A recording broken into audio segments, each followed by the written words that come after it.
देखें, जो हमारे दोस्त हैं जो कि बहुत ज़्यादा पसमानदा इलाकों से या बाकी ऐसी जगहों से होते हैं जिनकी एजुकेशनल बैकग्राउंड जो है वो उस तरह के इंस्टीट्यूशंस में नहीं हुआ होता, कि उनकी जो पर्सनल ग्रूमिंग होती है वो इतनी अच्छी नहीं हो पाती है अनफॉर्चुनेटली, उनके लिए मेरी सजेशन ये है कि आजकल क्योंकि हर जगह पे इस तरह के कोर्सेज़ भी कराए जा रहे हैं, क्रैश कोर्सेज़ भी होते हैं, और किसी अच्छे साइकोलॉजिस्ट से आप मिल सकते हैं कि what are the things that are very important to get a desired group, तो उसमें उनकी तैयारी होना बहुत लाजमी है। इट्स वेरी अनफॉर्चुनेट कि बहुत सारे लोग जो हैं वो साइकोलॉजिकल असेसमेंट पे इतना ज़्यादा ध्यान नहीं देते, लेकिन अभी मैंने रिसेंटली फिनोमेना देखा है, लोग लाहौर तक जा रहे हैं, कराची में इस तरह के इंस्टीट्यूट्स खुले हुए हैं कि जहाँ पर रिटन पास करने के बाद वो आपकी इवन बैठने का तरीका, ड्रेसअप होने का तरीका, बात करने का तरीका और बहुत सारी चीज़ों को आपको ग्रूम करते हैं अगर आप ऑलरेडी नहीं हुए हो। बाकी जो बहुत अच्छे इंस्टीट्यूट्स हैं जहाँ से अल्हम्दुलिल्लाह हमने भी तालीम हासिल की, या बाकी जो इंटरनेशनली भी और नेशनली भी रिकग्नाइज्ड यूनिवर्सिटीज़ हैं, तो वहाँ पर ये ऑलरेडी जो है हमारे कोर्सेज़ भी कराए जाते हैं और बहुत सारी अच्छी उनको जो है वो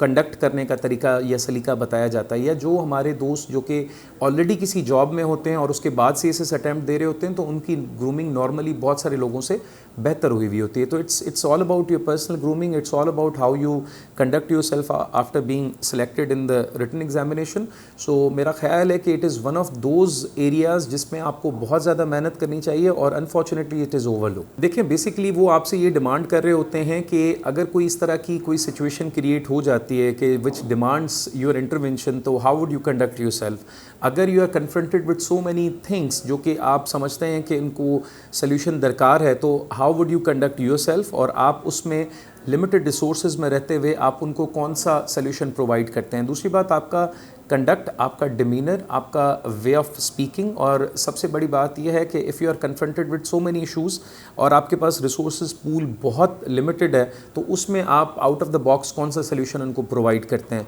बहुत सारे उनके अपने पैरामीटर्स होते हैं जो साइकोलॉजिस्ट आपको देख रहे होते हैं। आपका एक्सप्रेशंस, आपके जो है वो हाथों की मूवमेंट, आपके फेशियल एक्सप्रेशंस, उसके अलावा आपके बैठने का तरीका, whether you get carried away with the situation और नॉट, और आप उसको जिसको कहना चाहिए कि आप एक मुश्किल सिचुएशन में अपने आप को कैसे बिहेव करते हैं, तो ये वाली सारी चीज़ें वो देख। बेसिकली मैं इंटरव्यू में ये कहना चाहूँगा कि ख़ासतौर पे जो आपके ऑप्शनल सब्जेक्ट्स हैं उन पे आपको कमांड होनी चाहिए। देखें, ऑप्शनल सब्जेक्ट्स आपने खुद चूज़ किए हुए हैं, तो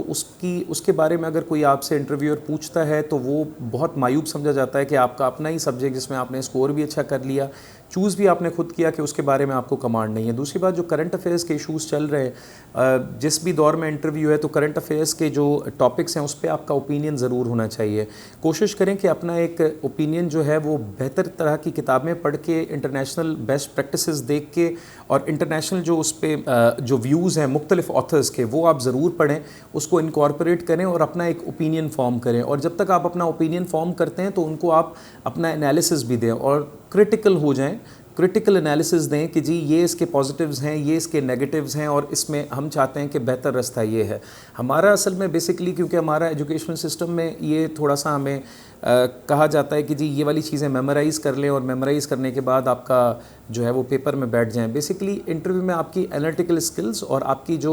ओपिनियन बेस्ड सवाल हैं वो बहुत मैटर करते हैं कि आपका एक पर्टिकुलर इशू के बारे में क्या ओपिनियन है। अगर आप उस ओपिनियन को backed by certain good arguments and बहुत सारे अच्छे ऑथर्स या बहुत सारी ऐसी अनडिस्प्यूटेड जो पर्सनालिटीज़ हैं उनकी कोट से आप उसको बैक करते हैं, तो definitely it adds value to your argument. और दूसरी बात है कि उसमें भी इंटरव्यू में आपने ये देखना है कि 4-5 का पैनल है, आप उनके साथ आई कांटेक्ट कैसे करते हैं, आप ड्रेसअप कैसे होके जाते हैं, आप अपने आप को कंडक्ट कैसे करते हैं। ये बड़ा एक मिसनॉमर सा है कि जी हमसे अगर इंटरव्यू में 3-4 सवाल मिस हो गए तो बहुत ज़्यादा हमारे लिए वो लोग परेशान हो जाते हैं। मैं अपनी एग्जांपल आपको देता चलूँ, अल्हम्दुलिल्लाह I have scored decently in both the interviews. तो ख़ास तौर पे जो आखिरी वाला इंटरव्यू था, I scored around 189-90 in my second attempt. So उसमें होता ये कि 3-4 सवाल मुझसे भी उन्होंने पूछे और मुझे वो नहीं आते थे, बजाय इसके कि मैं उसको बिलावजह अटैम्प्ट करूं और मैं फिर कोई ऐसी चीज़ बता दूं जो कि शायद उनको मायूब गुजरे, तो मैंने सिंपली आई सेड कि सर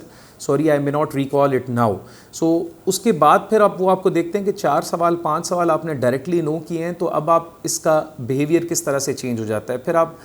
परेशान तो नहीं हो जाते? फिर जो छठा सवाल जो कि आपको ऑलरेडी आता है उसको आप किस तरह से अटैम्प्ट करते हैं? सो उसमें आपको अपने आप को कंपोज़र रखना है, अपने आप को रिलैक्स माइंड के साथ जाना है, आपने अपनी नींद पूरी करनी है, आपने अपने माइंड को रिफ़्रेश करना है और रिफ़्रेश करने के बाद बिल्कुल एक न्यूट्रल माइंड के साथ, एक ओपन माइंड के साथ इंटरव्यू में बैठ